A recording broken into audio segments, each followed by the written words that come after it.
জানো তো, একটা কথা আছে না, শখের জিনিস বেশি দিন টেকে না। আমার এই ফ্ল্যাটটা খুব পছন্দ করে কিনেছিলাম, নিজের হাতে সমস্ত কিছু গুছিয়েছিলাম, পেন্ট করেছিলাম, কিন্তু মনে হচ্ছে না বেশি দিন এই ফ্ল্যাটে আর থাকতে পারবো।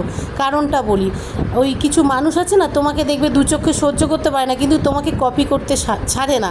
এই আমার উল্টো দিকের ঘরে এক নেইবার আছে, ওনার সবসময় আমাকে কপি করাই অভ্যাস, আর খুব হিংসা করে আমাকে। মানে কেন বলো তো, আমি আমার বাবা মাকে খুব দেখাশোনা করি, আর ওনার মেয়ে ওনার কাছে থাকে না, অনেক রকম সমস্যা আছে, যাই হোক সেটা না বলাই ভালো।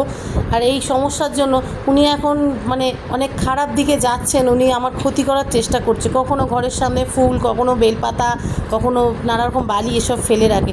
আজকে আবার কি হয়েছে, ব্যাংকে যাওয়ার সময় দেখছি উনি আমার গাড়ির ওপর ওই আইলাইনার কাজল এরকম খোলা কিন্তু নতুন রেখে দিয়েছে। পরে আবার নেমেছে আমার পিছনে দেখতে যে আমি ওটা নিচ্ছি না কী করছে, আমি জাস্ট নিয়ে ওনার মুখের সামনে ওটা ছুঁড়ে রাস্তায় ফেলে দিচ্ছি, আবার ওগুলোকে তুলে নিয়ে ঘরে চলে, জানি না কী পায়।